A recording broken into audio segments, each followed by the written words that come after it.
What are the 3 undergraduate degrees that you should think about pursuing if you want to work with athletes or if you want to work in strength and conditioning? Welcome back to the channel.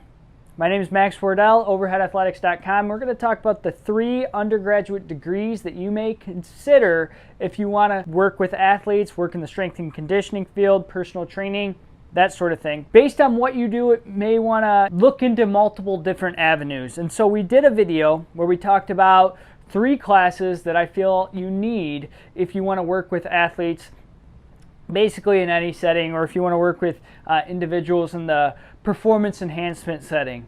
So go check that out if you haven't yet. Now we're going to talk about the degrees, because the degree is somewhat important depending on what you want to do. My undergraduate degree is in health sciences with a concentration in exercise science from Oakland University. I also went to Concordia University in Ann Arbor, where I played baseball and I studied exercise science there, which was the College of Human Performance. At Oakland, it's the College of Health Sciences, and you get the bachelor's degree in health science with a concentration in exercise science. They're actually changing that up a little bit now, but basically there's a few different degrees that going back I would have looked into a little bit more, and depending on where you're at, what university you're at, you may want to consider looking into these degrees depending on what your future pathway is and what you want to do with athletes. You know, if you want to work in nutrition, you basically should go somewhere where you can get a dietetics degree or become a registered dietitian after. And the reason for that is because if you want to work at a high level of sport, in sports nutrition, or if you want to work with individuals who have any sort of medical diagnosis and you want to give medical therapy or medical counseling in terms of nutrition for those patients, you're probably going to want to be an RD. And so I would consider those pathways. There's other things like the CNS where you got to get advanced degrees, but undergraduate wise, any accredited nutrition program where you can actually go and become a registered dietitian after is something you definitely want to look into, and that's a bachelor's degree program. So if you want to work in nutrition, you want to go that route. If you want to work in psychology, I would probably defer to some of my colleagues in psychological fields, but you can get a bachelor's degree in sports psychology or in psychology at a lot of places. But specifically, if you want to work in strength and conditioning, or if you want to work in biomechanics, those sorts of things, you may be able to find a biomechanics undergraduate degree, which would be a great degree to pursue, but there's not a lot of those. There's a lot of exercise science degrees and a lot of kinesiology degrees, but I'm not necessarily sold on either one of them, and the reason for that is they cover a lot of things from a cursory viewpoint. You don't go in depth into a lot of stuff unless you utilize all of your electives very, very wisely.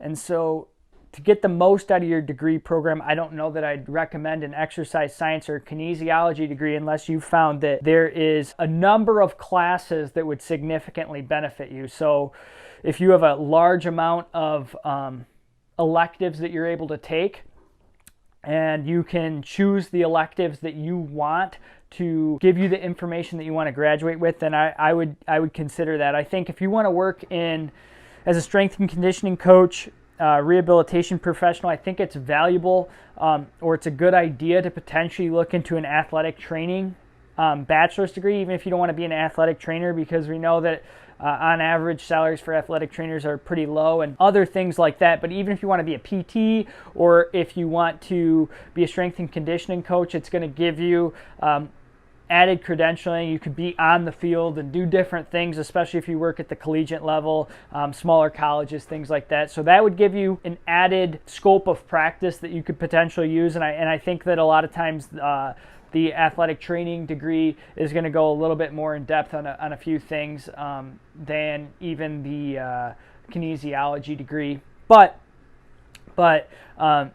you got to consider what the degree is going to allow you to do, and that's why I talk about the pathway to become an RD. Even if you want to work in physical therapy, or if you want to get a master's degree in kinesiology or a master's degree in human performance with a specialization in strength and conditioning, whatever it is, the pathway that allows you to get your registered dietitian credential and become a registered dietitian will make you more versatile, give you more information, in that field. And then, the athletic training degree will do the same thing. Here in the United States, we don't have some of the same degrees like a biokineticist degree like they have in some other countries, but I think the biomechanics degree would be a great idea. And it really depends on how many electives that the program is going to have, and then the classes you're going to be required to take. At Oakland, I was required to take a lot of health sciences, public health classes, environmental health, things like that weren't necessarily my interests, and I don't know that they have benefited me in any way in the career that I'm pursuing and that I am doing right now. And so I would say, hey, if your university has interdisciplinary studies, if that allows you to take the classes you want to take, it's not so much about the name of the bachelor's degree for the most part, but it's more so about the knowledge that you gain from it. There's a lot of different options that I wasn't aware of at the time. I may have pursued if I knew about earlier in my career, if I knew exactly what I wanted to do, which was go into PT school. I think I probably would have taken some more nutrition classes. I probably would have taken some more biomechanics, motor learning classes, things that I've had to learn and pursue later on my own. I could have taken those in my undergraduate degree. I was already paying for the classes. So that's something that you want to consider if you're going into undergraduate right now. And then you also want to consider, how difficult are these classes? If you're playing a college sport, when are you going to be able to take the more difficult classes? If you're at a smaller school, sometimes these classes are only offered once a year, once every other year. So these are all considerations that you may have. But I would say look into something that gives you the ability to pursue what you want to pursue, but also may add another level to what you're able to do. So if you want to be a strength and conditioning coach, it does not hurt to also be a registered dietitian or to also be an athletic trainer, or to have a bachelor's degree in biomechanics. If you're going to pursue exercise science or kinesiology, you're going to want to check in, see what the curriculum is. Different colleges will have different focuses. If it's a health science degree like what I have with a concentration in exercise science, you may end up taking a ton of classes that are public health oriented or are general population oriented. I know that I had to take a bunch of stuff on, weight management, and a lot of, unfortunately in college, what I ended up taking in undergraduate was a lot of classes that were a repeat of the previous information, and it wasn't necessarily information that I wanted to take to begin with.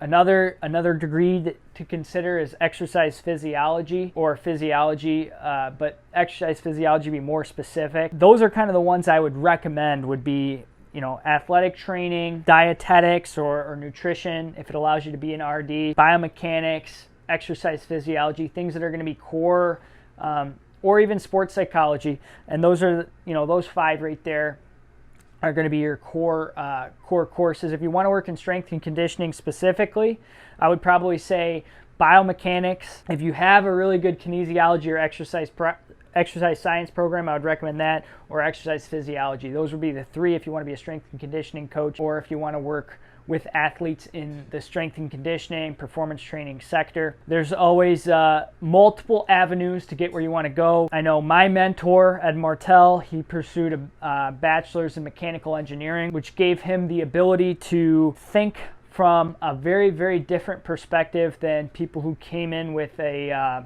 exercise physiology perspective. He was able to think about things from a mechanical perspective, from a summation of lever arms versus a dissipation of energy, all these different things that you will learn in mechanics and learn in mechanical engineering that are even more so advanced a lot of times than what you may or may not get in a biomechanics degree. So that's another avenue, and that always gives you versatility later on in your career, and it gives you a foundational knowledge. My thought process in general, and it may be different than a lot of people out there, is to find something that allows you to know a lot about something specific. So nutrition, I would get a nutrition degree. Exercise science is very broad. Kinesiology is generally very broad, but you can get a specialization or a concentration a lot of times when you're in those degrees.